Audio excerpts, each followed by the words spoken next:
you doing, guys? I work on the waterfront, and across the way there's a really good-sized marina there.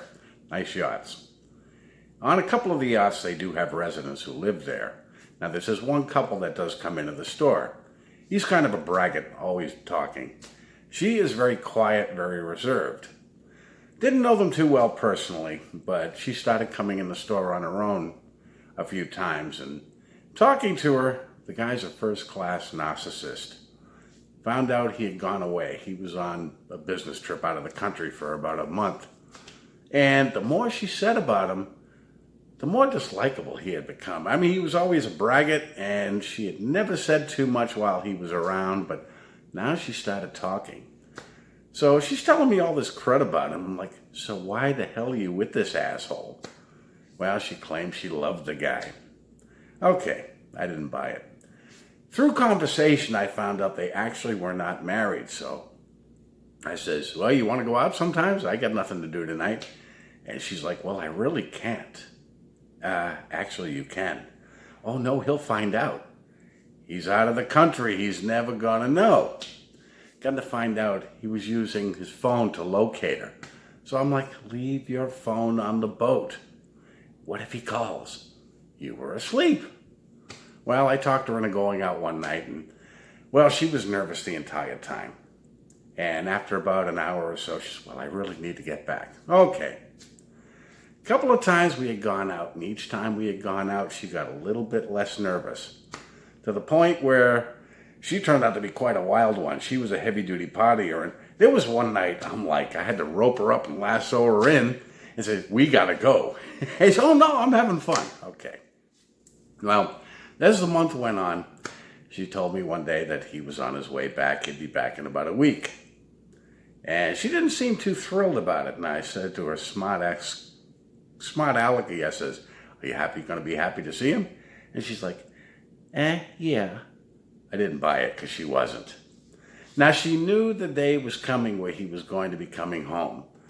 But she put it off into the future. While he was away, he had less of a grip. I mean, this guy was so controlling. Locate her with the phone, constantly texting, constantly calling, to the point where she could not speak to anyone. And we all know how narcissists are. They put you down and they keep you in that little bubble. The problem was, while he was away, he lost his grip. And she decided she wanted to go out and have some fun. Well, he did come back, so we didn't see her much more after that. When Watchtower first decided to switch to an online religion, from a financial standpoint, it probably sounded like a really great idea.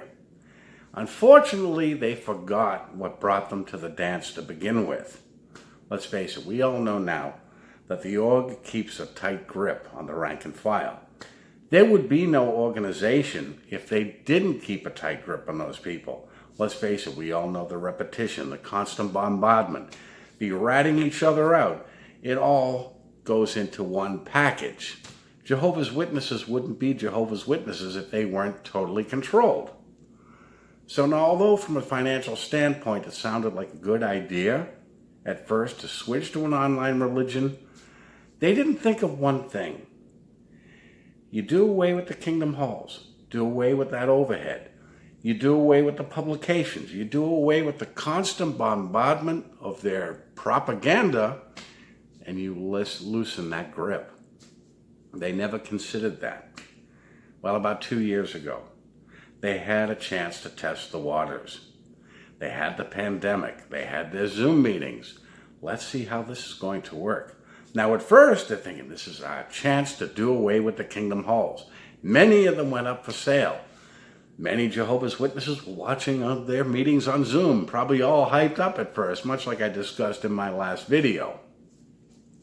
Problem was, they gave Jehovah's Witnesses their freedom, and they had a chance to test the waters. Yeah, they knew that day was coming, that they probably would have to go back to a kingdom hall, but they put it off sometime in the future.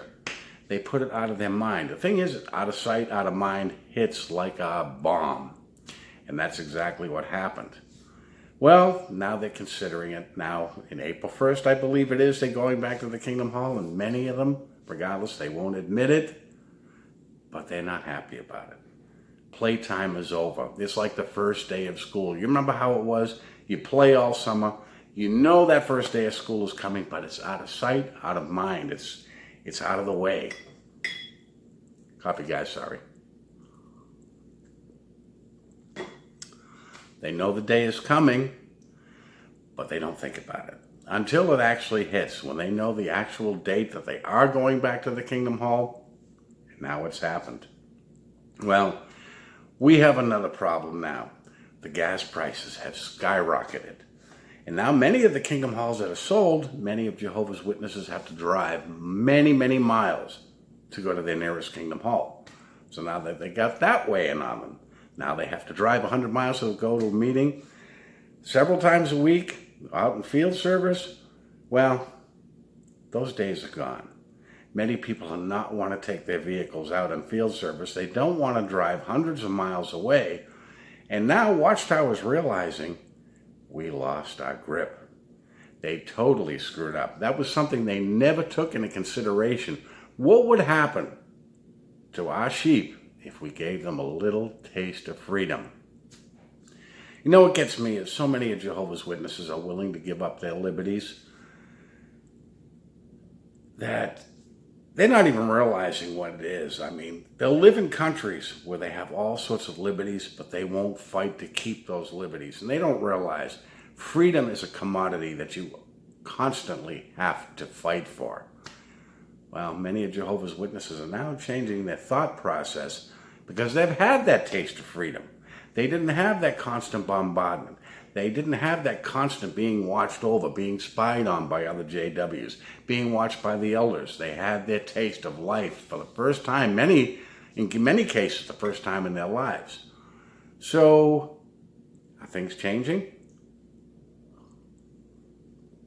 Drastically. So when this goes back, some of the witnesses may start going to the meetings, but I'm just wondering how many of them will just say, this is bullshit. The thing is, it's not going to be the same going back as it was before. See, they were away for a while.